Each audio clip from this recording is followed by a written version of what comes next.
All right, today we're cracking open the user manual for people you've always wished you had. This is our explainer on Captivate, the science of succeeding with people by the amazing Vanessa Van Edwards. Let's get right into it. Okay, picture this. You're at a party, maybe a networking event, and you just feel stuck. Super awkward. You run out of things to say, and you're just wishing someone would hand you a rule book on how to connect with people. Sound familiar? Well, here's the good news. According to Van Edwards, being good with people isn't some kind of magic talent you're born with. Not at all.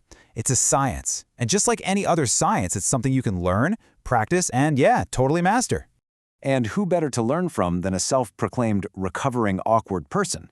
That's right, Vanessa Van Edwards felt so out of her element in social situations that she dedicated her entire career to researching what makes people tick. She literally experimented her way from awkward to awesome. So here's our game plan. We're going to start with the core science. Then we'll break it down by the clock. How to nail the first 5 minutes, how to go deeper in the first 5 hours, and how to make that connection last over the first 5 days. And then we'll wrap it all up with your very own social game plan. So let's start with the absolute foundation.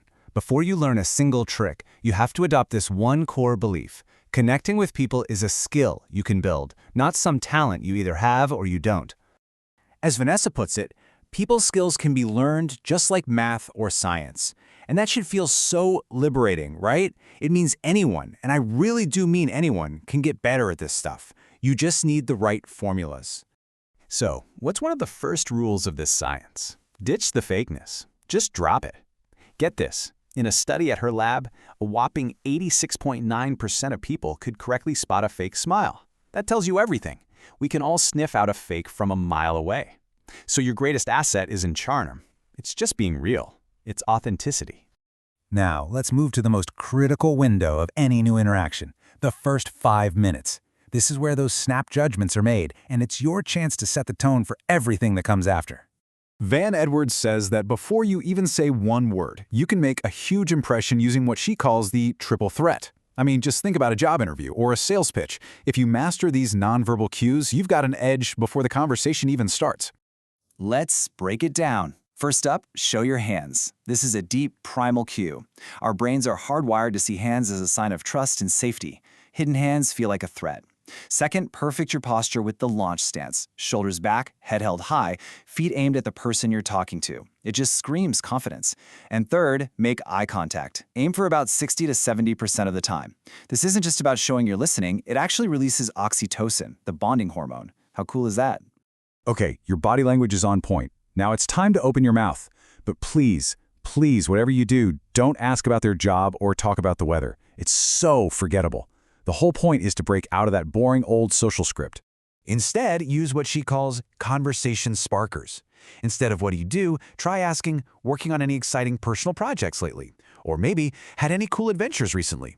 These kinds of questions invite real stories, help you find common ground, and make you way more memorable. All right, you've made a killer first impression. Now we're moving on to the next phase, the first 5 hours. This is where you shift from just presenting yourself to really, truly understanding the other person. It's time to start decoding. And you know, one of the fastest ways to understand what someone's really feeling is to just read their face. There are 7 universal micro-expressions. These are super fast, involuntary facial expressions that give away what someone is genuinely thinking, even if their words are saying something totally different. And what's really fascinating here is just how subtle these can be. You know, anger isn't always shouting. It can just be that quick pinch of the eyebrows. Contempt, which is a huge red flag for disconnection, often just flashes as a tiny, one-sided smirk. Learning to spot these gives you a massive advantage in reading the emotional vibe of a room. But hey, emotions are fleeting. To really connect with someone, you have to understand their core personality, their fundamental operating system. And lucky for us, there's a scientifically proven framework for that. It's called the Big Five model, or OCEAN. Are they open to new things, or do they like their routine? Are they super conscientious and organized, or more spontaneous? Do they get their energy from people, extroversion, or from being alone? Are they highly agreeable and collaborative, or more competitive? And finally, neuroticism. How much do they worry? When you figure out where someone lands on these scales, you can tailor your interaction to who they really are. So you've had a great chat. Now, how do you make that connection stick?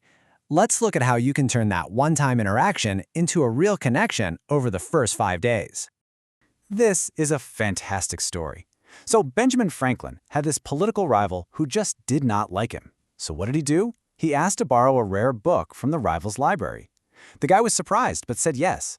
Franklin returned it a week later with a thank you note, and from that day on, they became lifelong friends. This little bit of genius is called the Franklin effect. I know, it sounds totally backward, right? But when you ask someone for a small favor, their brain has to justify why it helped you. And the easiest answer is, well, I guess I must like this person. It makes you seem more human, more vulnerable, and that builds a real bridge. Another powerful tool for making connections stick is storytelling. See, when you just share facts, the other person's brain is kind of passive. But when you tell a personal story with real emotion, something amazing happens called neural coupling. Their brain patterns literally start to mirror yours. It's like you're both experiencing the story together, syncing up on a brain level. So we've covered the science, the first minutes, hours, and days, which brings us to our final section, building your very own social game plan. It's time to actually put this stuff into practice. Here is the big mindset shift. Stop thinking of yourself as awkward or bad at this. From now on, you're not awkward. You're a scientist. Every social event is your lab. Every conversation is an experiment. And every new person is a chance to gather data. This reframes failure as just learning, and it turns fear into simple curiosity. You now have a full toolkit of social experiments. So, are you going to focus on showing your hands more? Or maybe try out a new conversation sparker? Or are you going to try to spot a micro-expression? You have all the tools. The only question left is, which experiment will you run first?